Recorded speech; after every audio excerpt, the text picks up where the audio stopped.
No Jumper, coolest podcast in the world, and pretty excited to announce that we got one of the greatest all-time rappers in this bitch, Jadakiss. How you doing, man?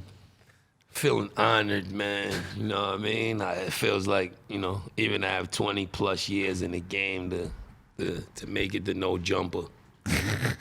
Sort of made it, in today's Is that so? climate of today, yeah. Nori told me that he follows me on Instagram about more than that, 30 or 40 times during his interview. So, that was unbelievable. I don't know. Y'all controlling the population out here. Man. Wait, but so you're tuned in? Are you paying attention to the up and coming rappers, and when they come to us, you're sort of seeing that as like them being verified to a certain extent?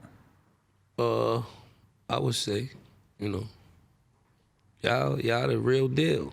Before I knew anything about it, the conversation and the praise of No Jumper was like, yo, Kiss, you got a new album roll out. You got to get on No Jumper. Wow. And from my son and his crew and, the marketing team, digital, everybody just, I don't care what they make you do, you better try to get on No Jumper. So I'm like, I need No Jumper. And they're like, yeah, we gonna get it. So, to finally be here. That's crazy because for me on a personal level, I feel like people always ask me like, who's your favorite rapper that you ever interviewed? And I kind of always go back to Ghostface just because, Tony Starks is a great one. The 13-year-old version of myself would have been like unbelievably impressed by the adult version of myself getting to interview Ghostface. So that's one I always come back to. I feel like this one, I couldn't mention the Ghostface one without also being like, man, I got Jada on there. No doubt. That's a blessing and an honor, man. But y'all, I'm sure you know the caliber of y'all impact on the culture, but just in case you don't, from my side is big shit. Is super. Damn. Appreciate that. It's definitely an accomplishment on when you touch No Jumper and you got a new project out or you're about to drop something or whatever you're trying to do. If you can make it here, you damn near on the right path. More than damn near. Goddamn. You on the right path. It means a lot. A couple months ago, I'm sitting in downtown Manhattan, and I'm with my assistant Laura and a couple of my guys, and I see a guy getting into a Sprinter van, and I actually said to my friend, I go, look at this dude. He thinks he's a skinny-ass Jadakiss. And then you turned a little bit, and I'm like, oh my God, it's the real Jadakiss. And I was actually like really clowning the real Jadakiss. Just a little bit, just be like, man, this dude, like, he really looked like he's like trying to look like Jada. Like I was really trying to get my boys' attention. And then I realized it was really you, and I was like, holy shit, he's got a new lease on life. He looks great. That's funny, yeah, man. The health thing, we ain't getting no younger, so. And, the older you get, the harder it is to work out or the less enthusiastic you are about working out. So I just try to get a jump on it about 4 or 5 years ago, I say now. Definitely big shout out to my brother Styles P. He's very influential on my whole health makeover and becoming a pescatarian. He's working on getting me straight plant-based, but it's a slow process. You can't go cold turkey on your diet or however you was raised eating. You gotta weed off of things slow, but I made it to a pescatarian, so I'm working on plant-based. Styles was the first one? Yeah, he started. He was vegan. He was vegetarian, then vegan, then eventually plant-based. We got 4 juice bars. Yeah. 1 in Brooklyn, 2 in the Bronx, 1 in Yonkers. Juices for life. If you ever in the area, stop through. It's on me. It's kind of crazy to think how early you guys were on that, whereas now the whole world is a lot of juice spots in New York now that you in places where you never would have thought you'd see a juice spot. Yeah. We wanted to bring health awareness to our people.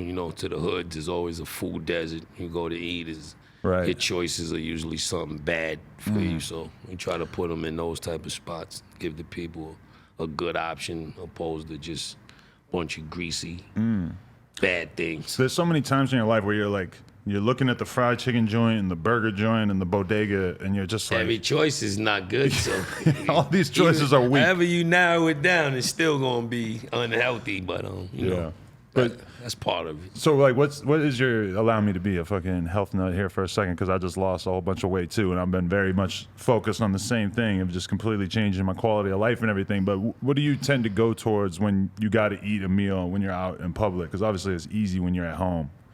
It's a little bit more challenging That's when you're real out in the hard because streets. it's carbs. You know, might get some fries or baked potato or salad or grilled salad or grilled shrimp salad or something for me, since I still eat fish.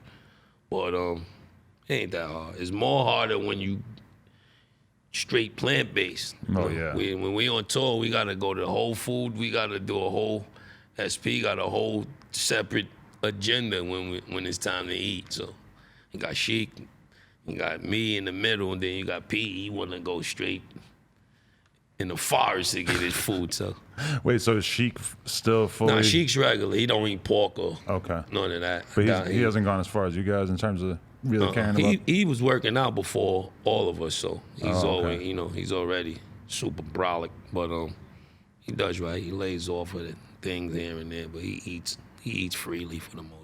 It's fucking crazy for me because it's like I can divide up my Jada fandom into like different eras. Like it was very much like 97, 96 when we were first seeing you for the first time, and the whole big boy or the bad boy era. Yeah. And then like 2007, it's like realistically rappers rarely have like a 10-year career span, but then there was like a whole different era, like the Champions Here mixtape and all that shit during that era. And then I get to thinking about the fact that you're still super relevant as a rapper 13 years after that. It's crazy. Pretty unbelievable. Yeah. Yeah, to have a career, this is like the NFL, this hip hop industry. Not for long. So you can make a career out of it. You gotta be blessed, able to put my son through college, see him graduate, psychology, buy my mom a house, blow a bunch of money on a bunch of dumb shit in the early years, but to be a business owner and still going, still financially great is a beautiful thing, is a blessing.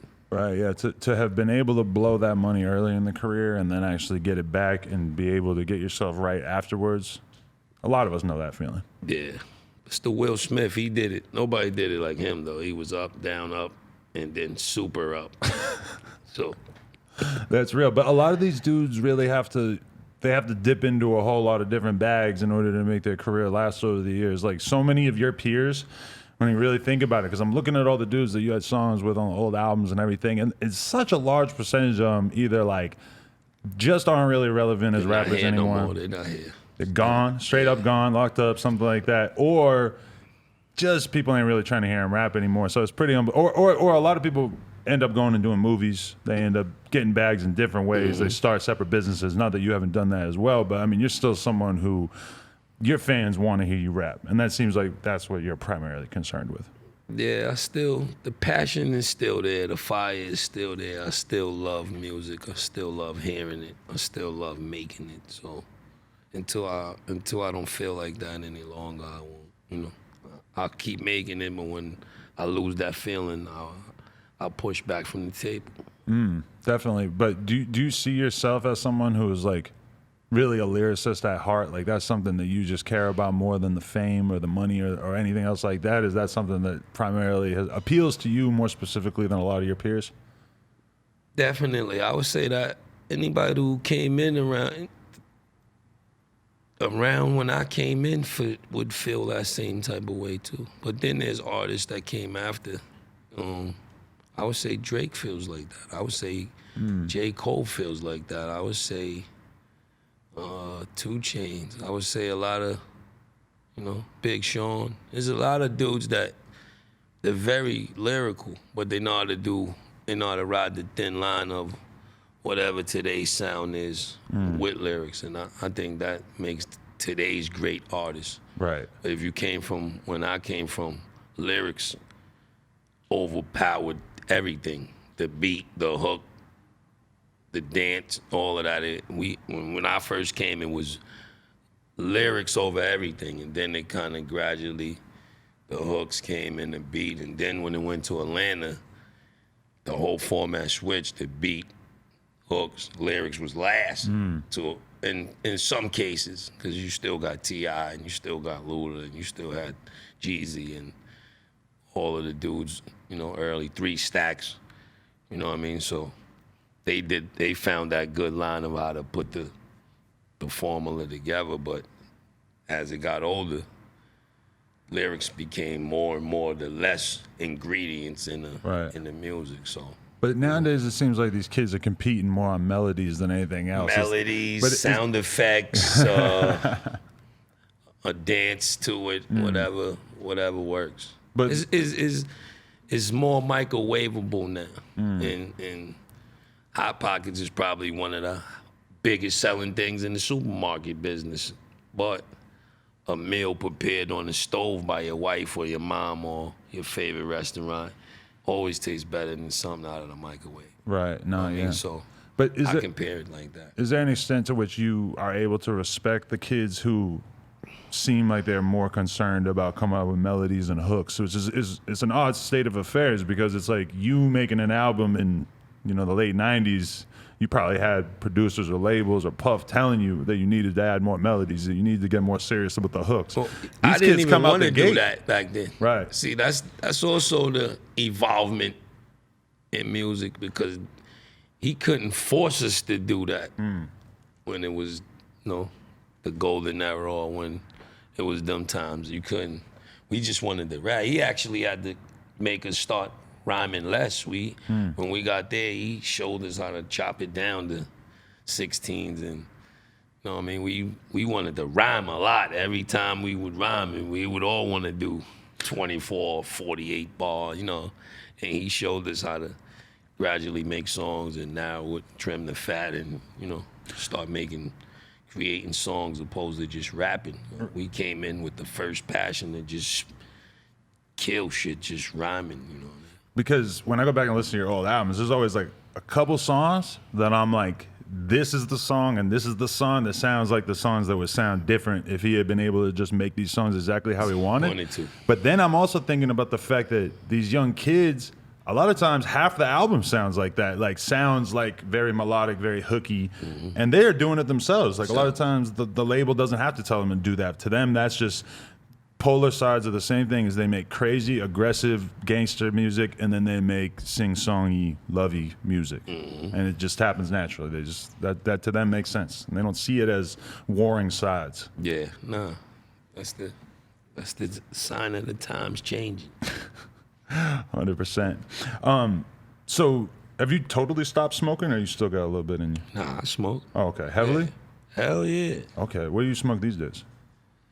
But today and In terms yesterday, of I've been blunts. smoking, you know, Oh, okay. You're about to hit us with the strands. I smoke about a zip a day, you know. That's impressive. Maybe more, maybe less, here and there, depending on the weather.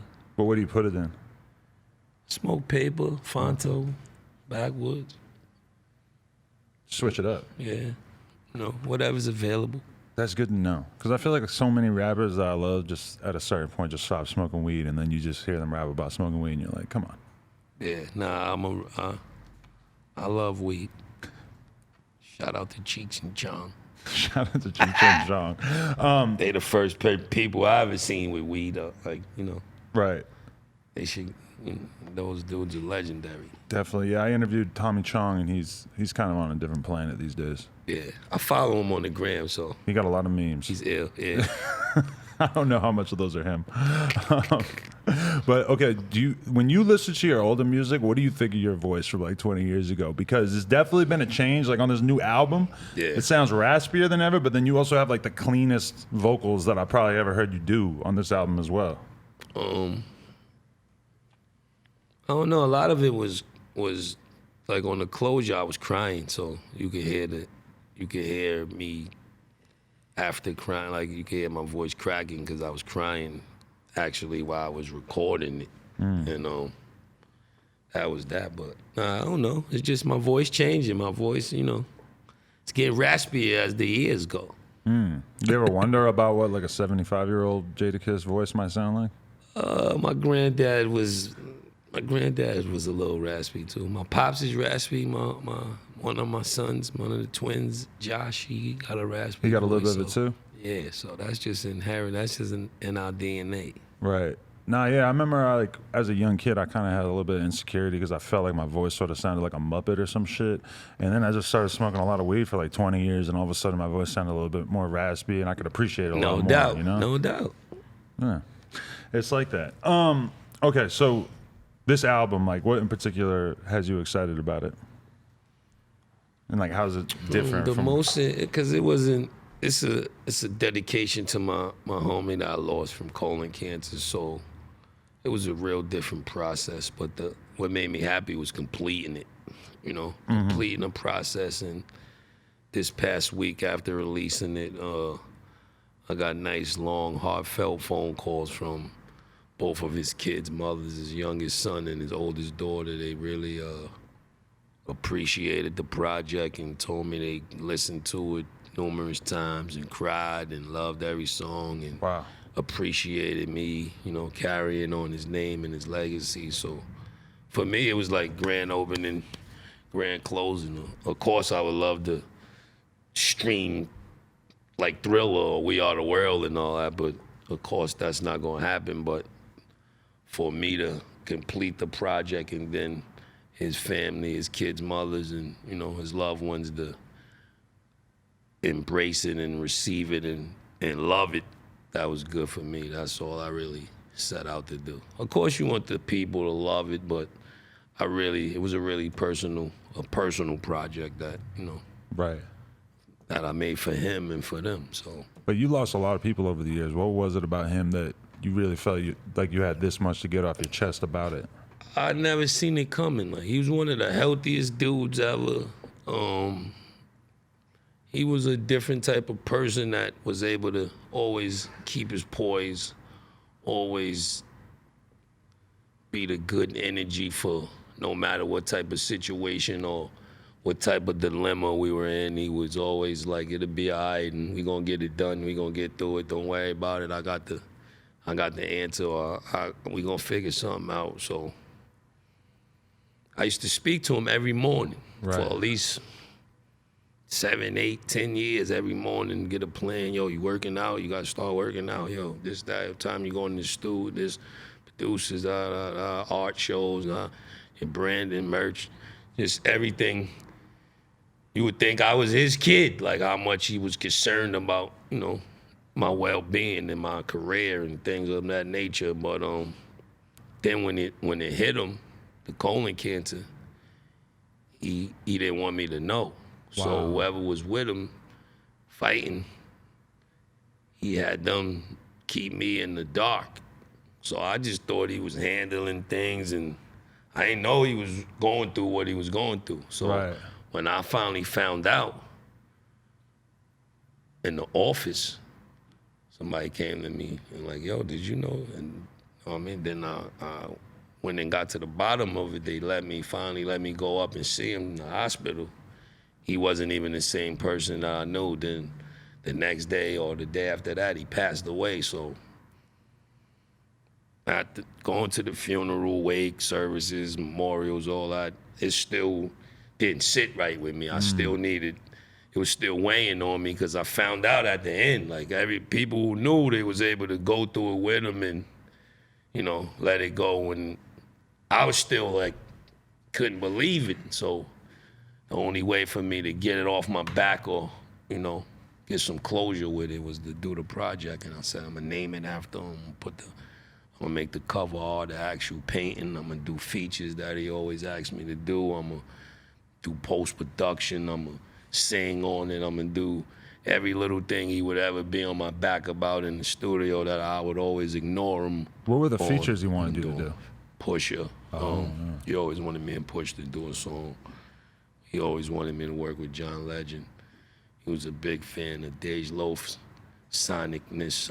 Who sounds insane on your album? Yeah, she came back with Fierce. I heard Charlamagne saying that, and I before I listened to the album, She and then I sound listened fierce. to it, and I'm like, what the fuck? He ain't not lying. These vocals are crazy. Dej sounds ill. Ty Dolla $ign, big fan. The Just all of them feet, 2 Chainz. He loved 2 Chainz voice, and love how he put his bars together. So me just trying to do all of that in his name and memory just felt good once it was complete, and it felt even better once his loved ones, appreciated it to the fullest. How do you feel about that overall mentality of sort of hiding what you're going through from your friends? Because you sound like you might have been able to process the whole thing a little bit better if you had known about it leading up to it. But as men, it's kind of tempting to like take all your emotional baggage and not share it with other people in your life. Yeah, for what he did for Rough Riders, for what he did for me, for, how much he lent a helping hand, whether he got paid or not, I just felt like something that severe, I would have loved to help him out any way I could have, financially, just being there or anything. You always need, when you're going through something that's serious, all the help in the world is needed. You know what I mean? And we had a bondage where I thought he would tell me, but the bond we had was so strong, he knew it would hurt me, so he didn't want me to know. You know what I mean? But when I see him in the afterlife, we gotta have we gotta have 5 minutes, yeah. For sure.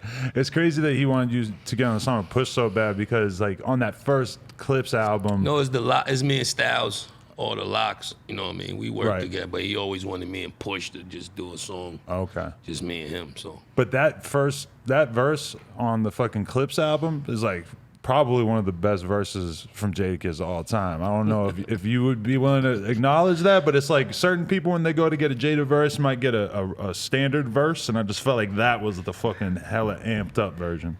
Yeah, I mean, it felt, it was coming from Virginia at the time, That's when the music was different. It was good.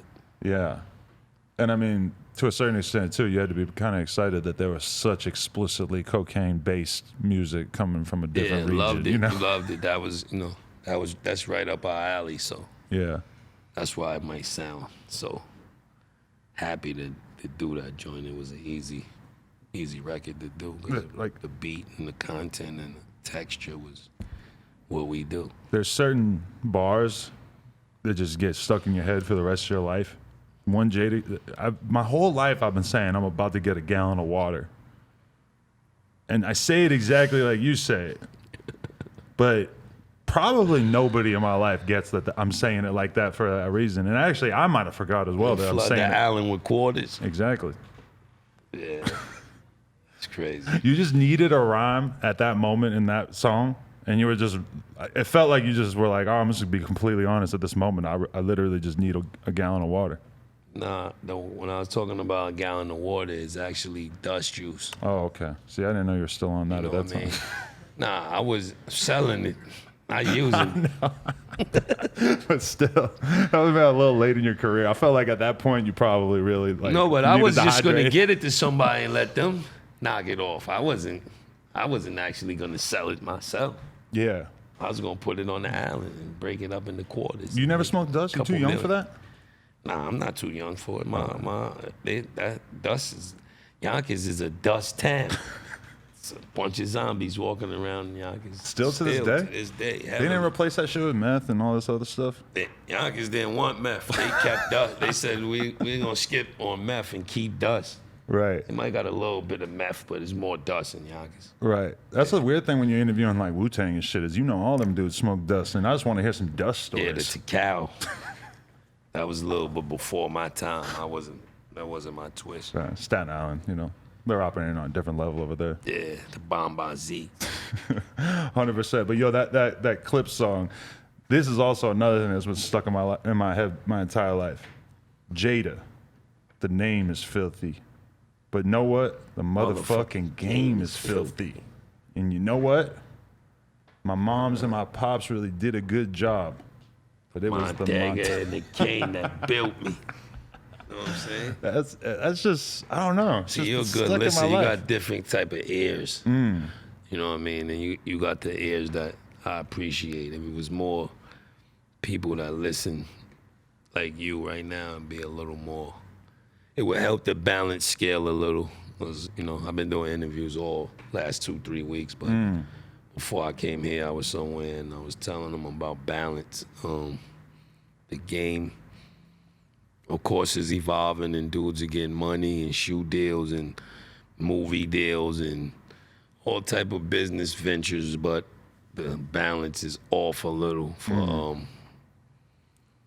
every one Griselda is 500 bullshits. You know what I mean? So that's where the T squared, the liquid on the T squared ain't balanced because they let one thing in like Griselda and then they flood the gates with a bunch of that bullshit. So But we Griselda, could just get a little more balance. Griselda's so motivational because it's just a reminder that if you stay incredibly true to what you are Right, into, you stick the course. You know, stick to the course. You'll break the door down, but it's not as easy for them type of groups to it's a slow burn. get it like that. But Yeah, it's we dope. need to let some more in. Seeing Rock Nation be so behind them, seeing the industry as a whole support them so much. Because realistically, you go watch Griselda interviews from a year, 2 years ago. It's like everybody in the media was huge fans of them before it felt like it really started to hit Before with it connected with the population. world, yeah. But it's better late than never. Benny actually called me while I was getting lunch earlier, and I was extremely excited. I'm like, guess who I'm interviewing today? That's my dog. He was very impressed. That's my guy. Yeah. Is there I mean, you've worked with them. You had that one song, Plugs We Met. Could you see yourself working with them on a more serious level? Like doing more songs or even doing... Yeah. We in the talks to do some work. You know? Man.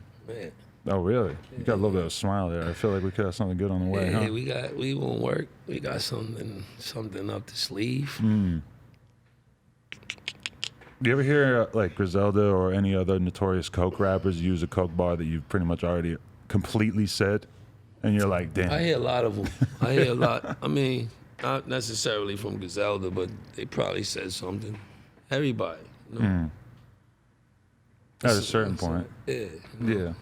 Yeah, I mean, after all these years, it's got to The be kind of tough uniqueness to of come up with saying it. it a different way. Everybody's saying the same damn thing. Is who can slip it in with that wittiness. You know what I mean? 100%. So everybody knows about you pushing the album back or removing the song because you were somewhat affected by Pop Smoke's passing. What did you think of him on a musical level? Thought he was dope. He brought that energy. He had that 50 similarity with 50, but he had that energy that New York needed. Thought he was gonna have a good upside. You know, I thought it was sky's the limit for him, and it was a very unfortunate, tragic accident and a big hit for hip hop. You know, I got a son that's older than him, so that's why it hit home because this ain't what hip hop is supposed to represent. You know, but I blame a lot of people with that. The label, somewhat his staff, you know. Because if you sign an artist that's actively or claiming a gang, you know, to be a Blood or a Crip, you gotta put some type of force field around them if you know this is your new premier artist. You gotta be some type of leash there where you letting them be him, but you protecting them. You gotta protect them. You know what I mean? And I don't know what happened. I don't know the preliminaries, but I just think he could have been, you know, he's a Crip. He's in California. Beef up the security. Make the Airbnb in a more discreet location. All type of things. You know, when it's your time, but you could try to help it a little bit. We can't just. And in this particular business, when you get successful, you get a target on your back. So you got to move extra courses just off that alone. Right. You know what I mean? So. But the question is really like, how much do we expect of the labels? Like, To what A extent? lot. You making them a lot of their money. They can get you some security, your management, somebody. So it doesn't have to be one person to collectively get together and figure out something. You can't just, the artist is generating the bread. You're not going to protect the artist. But in those first couple of years that you blew up, how differently? Rough Riders. We didn't have the security with Armani suits with the thing in the air that, used to watch the president, but we had Rough Riders protecting us probably better than that. So, it all goes to, you know what I mean? You Yeah. don't need to see that type of shit happen. Right. Was there ever like a hard point though where you were like, you know what? I don't want to be standing around in the neighborhood at night anymore. It just feels like it's a little too dangerous. Or where you really started moving in such a way that you really want to protect yourself. You gotta move right, no matter where. It can happen anywhere. It can happen in Disney World. So it ain't really that. But the more you obtain success, your life has to change. Your surroundings have to change. Your entourage has to be people that's really there and care about you and not just there for the bread or for the benefits. And, it's going to take some trials and tribulations to really figure it out and trim the fat and get it right. But you got to start somewhere. And also, the quicker you blow up, the harder it's going to be because you're doing it on a whim now. Right. You know what I mean? So it's all good. Just figuring it out on Yeah. the spot. But there was an old video that I always wanted to ask you about where you're on the blog. It got uploaded about 11 years ago, but you're really Let me hear upset this. because somebody drank your rosé. It's my man. It's Mark. It's his birthday today, right? What? It's that dude. That's That my big-ass man. white That's guy? my man, White Mark. Yeah, Okay. I grew up with him. It's his birthday today, actually. What, he turned 42? Happy birthday, 42? White Mark, turning Yeah. 42. But what happened was we had a tournament on the block. It was a midnight tournament. I put a basketball court on my block, and it was a nice tournament. And we just won the championship. So after all of the madness died down and all that, I had a bottle of rosé that I was going to drink on the crate. And somebody gassed him. Nicky Black, actually, I think gassed him to open the bottle. But I was playing with him, but I was also showing them, it's the principle of things that it's little things in life that could get you hurt. You know what I mean? You had a bat So in the your hand at next one day point there. he came back with another bottle the next day. Oh, he made it right. Yeah. All right, that was a good thing. You still drink much? I'm more of a smoker. I hear I that. take a few. If you see the shots I take, they're not even shots. Oh, They're yeah. I might drink like 3 of those in the club. The alcohol damage you the next day. Yeah, you can I smoke ain't- all you want. You just feel a little foggy Drink the next water morning. with it, you be all right. Yeah. Yeah, that's real. Liquor put you down. Do you in a weird way, I feel like that second career renaissance I'm talking about, like 2006, 2007, that a lot of that was like very much the Smack DVD stuff, and that we were seeing you really on the block, and it really helped to like contextualize you as like a brand new rapper to us at the time, as just like a young straight fan. I felt like a lot of that Smack shit kind of Come up also. the come up, exactly. It took a lot of like existing rappers that we already felt like we knew and like kind of exposed them on a different level and made us feel like we knew them a lot better. And at that point in your life, it's like you really did not have to be on the block filming for a street DVD, you know? But you were, and it made it just feel real as fuck to us. Yeah. I mean, no, that's just the elements, And this game is always a bunch of other elements besides the music and rapping and production that you need to give your career legs, be it doing that kind of stuff, be it whatever it is. But, you're going to have to do some out of studio elements to give your career them legs. Yeah. Unless you're just one of the lucky crabs in the bucket. We really thought that you must have been from the craziest hood ever, too, because of the fool shooting the gun in the air. Yeah, that dude just got, I think he's in jail or he just got out. He's still in jail or he went to jail for that. Really? Yeah. For that?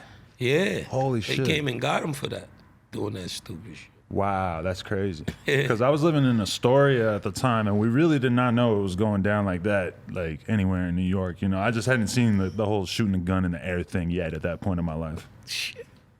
Better than shooting it at somebody. Yeah, you know, a little bit better than that for sure. Yeah, but that was the good old crazy days. 100%. So this is the last album for Def Jam? Nah, Not necessarily. I don't think so. I think we got some more business to do.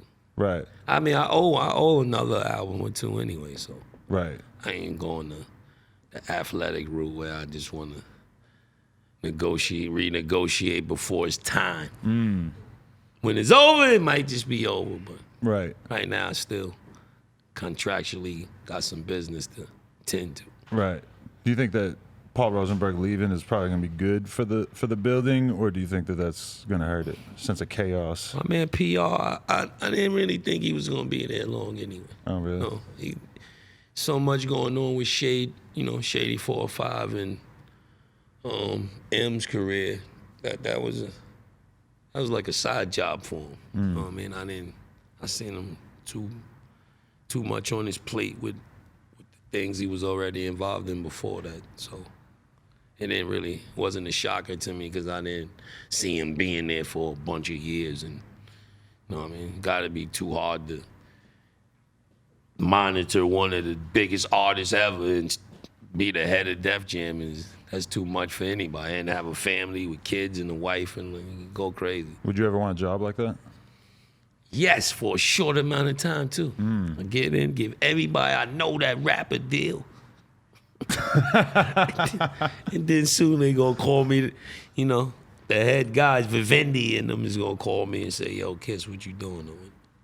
Nah, but I think they need some of my type of dudes to be some of these executives, me and Jim Jones and Right. Styles and some of the dudes that really know the ins and out of, been through the chambers of this game to help some of these new artists navigate, you know what I mean? I think it will help.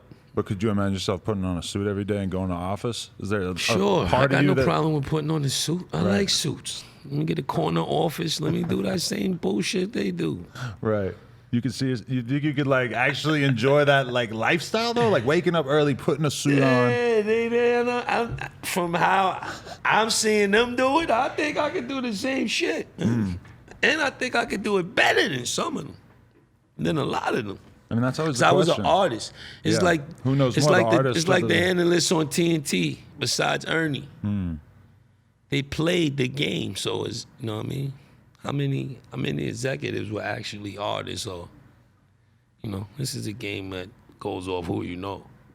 Oh, nah, I'm running the company now. I know you. Yeah, that's your job. Just do this. Take that office right. Right. So that's still. It's not like that all the way, but it's still somewhat. That's all around the world happening. Do you think that the Def Jam brand name still holds weight like it did at a certain point many years ago? Do you think that the fans still care? The logo and the name is gonna be strong forever. It's just the tightening up the transmission of what makes the label the most best label in the world is because of the way it was ran and how it was, pumping out hits and making artists doper and, now is they're working, but it ain't the same. It ain't the same. You want to know another Jada bar that's been stuck in my head for a couple decades? Sure. I'm in the hood like them little motorcycles. Yeah, you remember them things took over for a minute? Yeah, I mean, you said that line like almost that like the week that I noticed. Like, Yeah. damn, them little motorcycles is everywhere this summer. you Everybody just was hit us riding with them that things, line. man. I said I knew that would resonate because I was just riding around the city seeing them things everywhere. Right. But yeah. You probably had a line too, like I'm in the hood like them hoverboards. I mean, 5-6 years ago. Yeah, they took Remember that? over too. I was too busy busting my ass riding. I seen a kid on a hoverboard in the hood the other day, and I was just like, damn, I thought that was over. I did not know that I was still gave all going. mine out. I gave them to my nieces and nephews and kids. Gave Yeah. them out. Definitely. There was like a whole era where there was so many rap lyrics that were like, "I'll hit you with a gun the size of blank." You remember that era? It was like, Little Bow Wow yeah, "I'll hit you with a gun the size of a sub from Subway." and all I, type of I forget if crazy. you said that. It might have been Cassidy. Somebody said that. No, I ain't say that. That was definitely not me. A gun the size of a sub from Subway. Or you pull up in a car the color of. Yeah, There's a lot of that. We really was at the helm of that. The cars, the color of something was. We came in doing a lot of that. Because that's really like, you guys are like such leaders in the field of punchline rap that then that's the kind of stuff that up and coming rappers hear and it just sort of melts into their brain, and then they sort of just end up sort of regurgitating punchlines, like actual clever punchlines that they heard earlier in their life, They use them. They use them again. and they just regurgitate it to the Regurgitate it point to where the- it don't even matter anymore. Yep. I agree. That's real. And then one more. Oh, man, this is so bad that I keep doing this, but this is another one. No, it's good. This is. I'm here. I can stay here all day. If you, No, know what yeah, I mean? that's totally fine. Don't mind me. We can reschedule some things, man. I'm at no jumper, ma. I made it, ma. I had a bitch named Superhead. She Yeah. gave Superhead. She moved in the building. I can drink this. Yeah, of course. She even gave the Superhead. I've said that line to so many fucking people who don't know what a superintendent is. I don't know if that's a thing out here, or am I just around rich people now? People don't really got They apartments don't like know that. who was super. These people super. that never had a super. Everybody says I mean, that- landlord, which they say landlord on the East Oh, Coast I mean, too. landlord. You're right. I grew up hearing both of them. I always thought they was the same thing. And for me, Right. No, that was a Yeah. beautiful era. that was a good one. That actually got Corinne Steffens her name. So She had- she said she took them bars and got her name Superhead off that. So I'm glad I was able to help her. Helping elevate females at that Yeah. time in your career was a different time. Yeah, that's a blessing without knowing you did something. I know you're at a different point in your life, but how do you feel about how the game has changed in terms of all these girls who are out here? Everybody got OnlyFans. They got the Instagram photos are just so unbelievably manicured. It's crazy. It's crazy, but I ain't mad if you able to create a revenue stream for your family and yourself and your kids, without actually going out hurting nobody. If you can alter some pictures and throw them up and whatever you got to do to put booking info in your bio. Right. When you May see the that, Lord bless you. when you see booking that info, what do you think that means? It's like that became inevitable now. Anybody who looks halfway like something, if you just look at the bio, it says the booking info. Like, book you for what? What are you? What do you? But You never- it works, I guess. Don't break it. you never got to that point though. Everybody always talks about how in New York is such like a crazy strip club bartender culture and shit. Did you kind of Not right now. you avoid New York most of is- that? I went to the strip clubs, but being around the world, the best strip clubs was never in New York. Oh, really? Never. That's interesting. Even when they was at the highest, even when New York club scene was really, really rocking, the strip club scene was always it was cool. It was never like Miami or Atlanta or Houston or none of them type of places. Yeah, because they can't get naked and shit. It's like, Yeah, they're that's what telling I'm me they saying. got They could never- leotards on and shit. You go to the strip club in New York, they got on long johns, everything, swim trunks. No, I mean, that ain't the same thing as, that ain't like going to Miami or But Atlanta. that kind of makes sense to me because it's like now when I go to downtown Swim Manhattan, you go to downtown, yeah, they got board shorts on. You go to downtown Manhattan, is so many cops. It's like, I don't think there's anywhere else on earth that you're going to see more cops than when you're in Manhattan. Facts. So it kind of makes sense to me that when you go to the strip club, that the girls have more restrictions on them there than anywhere else in the world. That kind of it adds up to me. It sort of hurts, but it seems very New York in a way. And then there's no liquor. Ugh. There's, the rules is crazy, but hopefully we get some laws passed or something and elevate the strip club scene in the city. That would be amazing, but who's out there fighting that fight, you know? We're alone. It's just us. We're alone. What's the good life for you at this point? Like, what are the things that you want to emphasize? Kids, man. Chilling with the kids, seeing them smile, running around at Dave and Buster's, trying to win tickets and points and win them some things. And, you know, going to school plays, going to parent teachers, just stuff like that.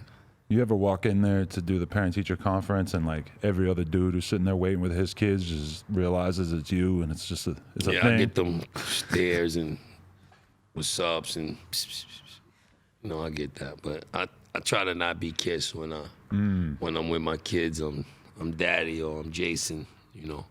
I try to keep that balance I was telling you about. When I'm at work, I'm Kiss. When I'm home, I'm daddy and Jason. So, you know, you gotta always ride the fine line. It's like when you're in the crib long enough or when you're not around that element long enough and then all of a sudden you just plunk yourself into an environment and you almost kind of forget that you're popping for a minute. Mm-hmm.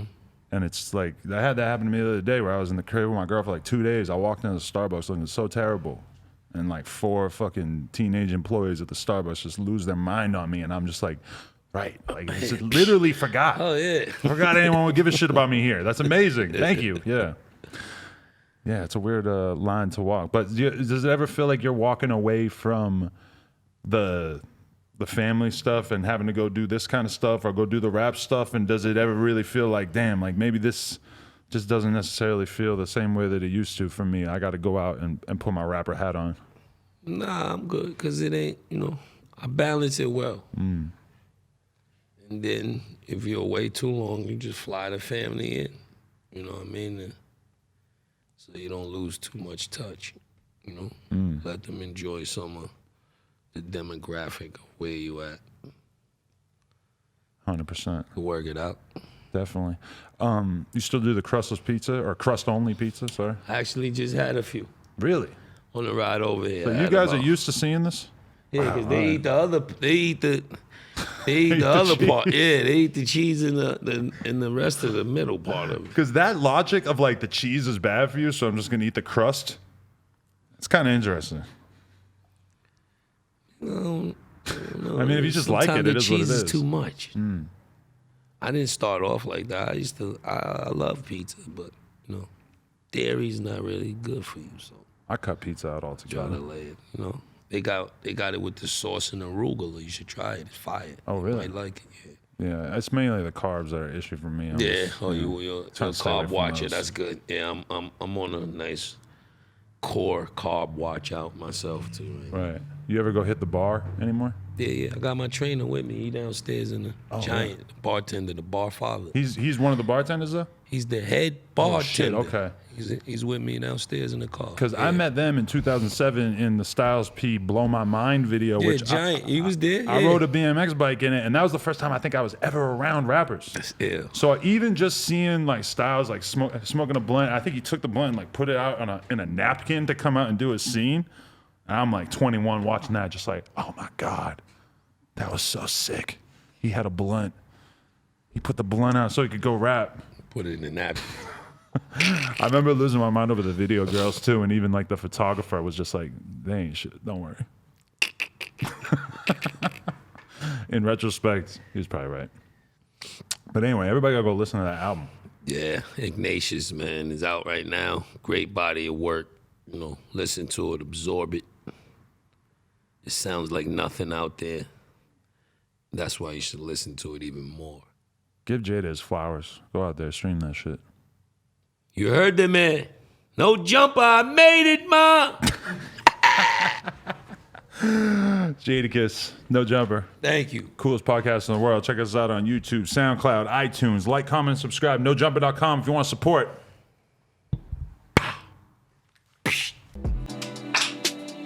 NoJumper.com. Like, comment, subscribe. Hope you guys enjoyed this video. If you want one of these, you know where to go. And then No Jumper Facebook too. Link is down in the description. Some good stuff going on over there. Appreciate y'all watching this.